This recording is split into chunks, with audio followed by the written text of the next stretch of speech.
So I was coming home from the gym yesterday after a nice little basketball session. I used to be kind of a big hooper back in my day, you know? But now that I'm an old man, after all that running around and jumping for hours, my muscles and joints feel as beat up as the Phoenix Suns after an elimination game. So of course I had to get some nutrients in my system to recover. And so I hit up the good old local McDonald's to rest and refuel. I was just tired, man. I didn't need no 3-star Michelin meal. I didn't need no kale salad or something you get in a Martha Stewart cooking book. I just needed some quick trash to fill the void in my soul.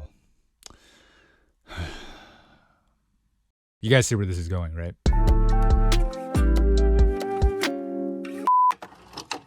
For some insane reason, I decided to rewatch some of Rent a Girlfriend recently. I know, top 3 worst decisions you could ever make, and it ain't 2 or 3. I'm caught up on the manga, but I haven't watched the anime in a minute, and since season 3 is right on the horizon, I thought now would be a good time to get refreshed on the story. And as I was watching and cringing and getting nauseous and wanting to die, I found myself thinking,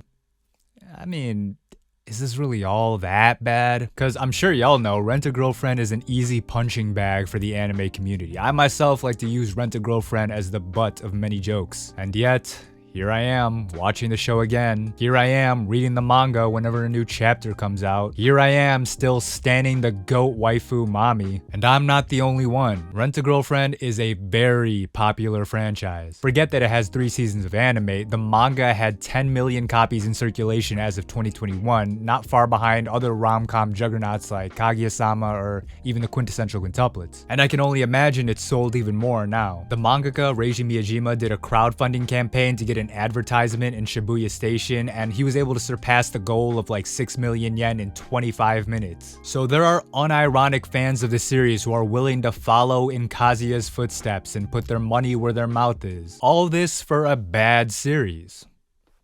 Kind of interesting to think about, no? Now, let me say this, popularity is in no way an indication of something's quality. Those Fast and the Furious movies still make quadrillions of dollars every time, and they all blow. I like them though. But that's also kind of the point I'm getting at. There's bad and there's trash. And yes, there is a difference. A subjective one, I'll admit, because you know the deal, art is all subjective. Not everyone will agree on what constitutes as bad, it's all just opinions. And here's my opinion. A bad anime is one that you don't enjoy watching.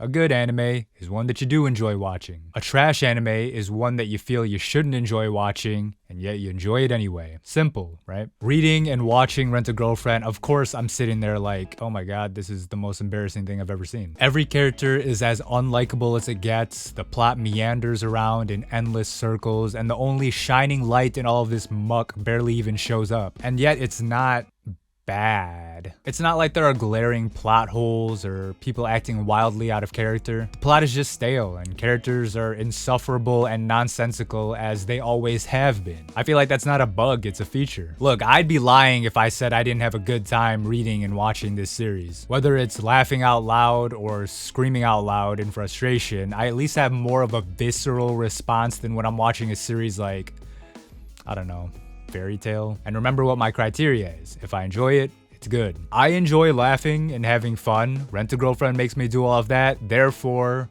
Rent a Girlfriend is good.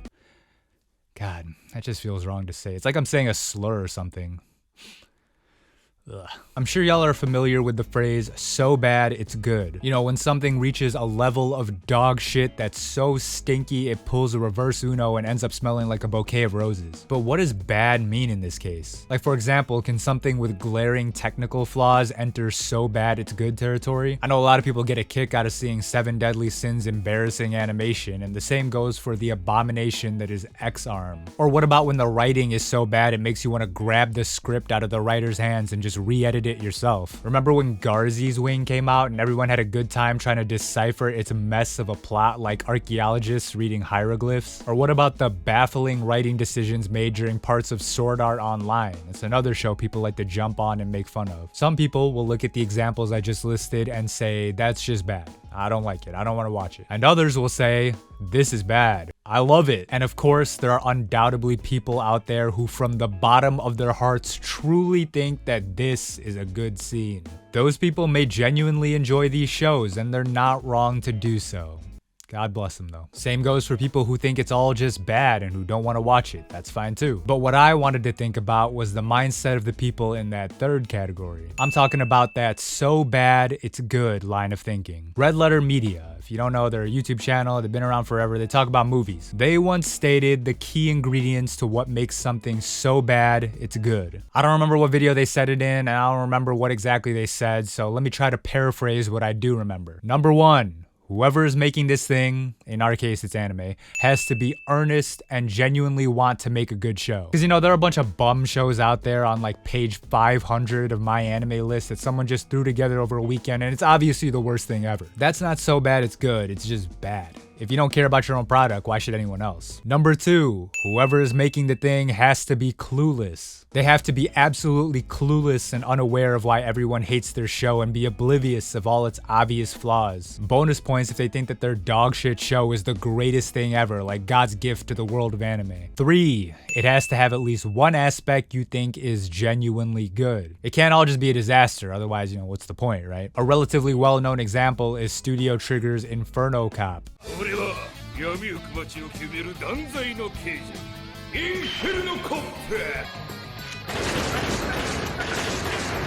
The show is not that good, but it does succeed at what it attempts to do, and that's be a comically extreme parody of edgy vigilante stuff from back in the day. Because of that, the show becomes amazing, at least in my eyes. And 4th, finally, I don't know if Red Letter Media said this one, so this may just be my personal criteria. The 4th criteria is I gotta get a laugh out of it. If I'm gonna sit around and watch some dog shit, I at least want to laugh and feel good. Because if a show is bad and I can see good parts of it, but it's not making me laugh, then it's just frustrating because you can see the vision of what it could be. But yeah, for me personally, something that's so bad it's good will give me that full Santa Claus belly laugh. Like Darling in the Franxx when 02 turned into that nightmare-fueled giant starship. I was dying. Like, oh man, that was so terrible. I love it. So thinking back on all of that, Rent a Girlfriend fits that criteria, at least for me personally. I think Reiji Miyajima genuinely cares about this story and the characters. We at least know he for sure cares about Mizuhara because he has an attachment to her.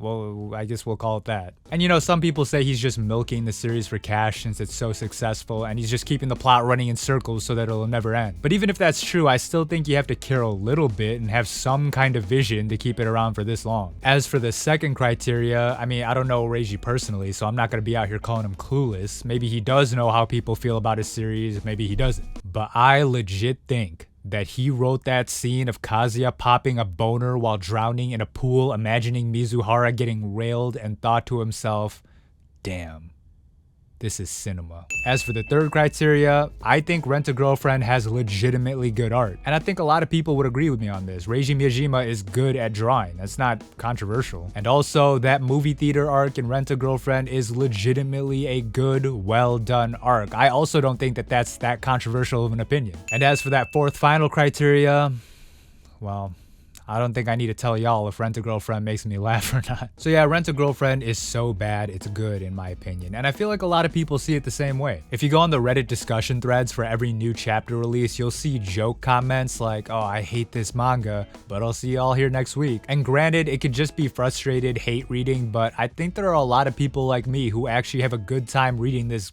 godforsaken trash. Because in the world of anime, trash is something to celebrate. Again, this is a subjective opinion, but I think some people need to stop being such pretentious fucking dweebs. I only enjoy peak fiction with intricate writing and stellar animation. I don't subject myself to low-class peasant media. Man, get over yourself and watch some trash harem isekai with the rest of us. I mean, you know you want to. But again, you know, everyone has a different idea of what trash is. So the real takeaway here is just to lighten up a bit. You know, take off your critical glasses and just enjoy something stupid once in a while. Sometimes it's okay to put away the salad and order some McDonald's. The phrase people like to use is guilty pleasure, but I always really hated when people say that. If something makes you happy, what is there to be guilty about? As long as you're not like breaking the law or something. Like for example, everyone tells me that Sunny Boy is a really good show and that, you know, I need to open my third eye to to understand it, but I just don't care for the show. I'd rather put on Rent-A-Girlfriend instead. Do I feel guilty about that? No, I'm having a good time watching Kazuya jerk off to his ex-girlfriend for the 100th time. So yeah, I guess this is a call to throw away your shame. Watch the shows you enjoy, even if it's a dumpster fire. It doesn't have to be Rent-A-Girlfriend specifically, but if you enjoy something, well,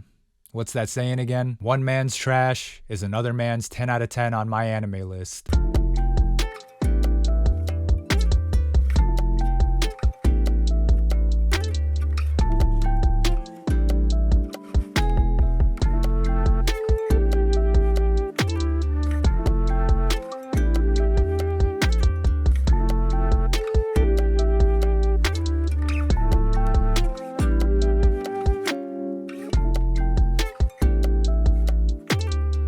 You know what's so bad? It's bad though? Naruto. If you watch this channel, y'all know this. I don't like that show. It's my least favorite anime ever. There are parts of it that are really, really good, of course, but for the most part, I just don't enjoy watching it. I would rather watch Rent-A-Girlfriend than watch Naruto. I don't know, it's crazy, but it's just my opinion.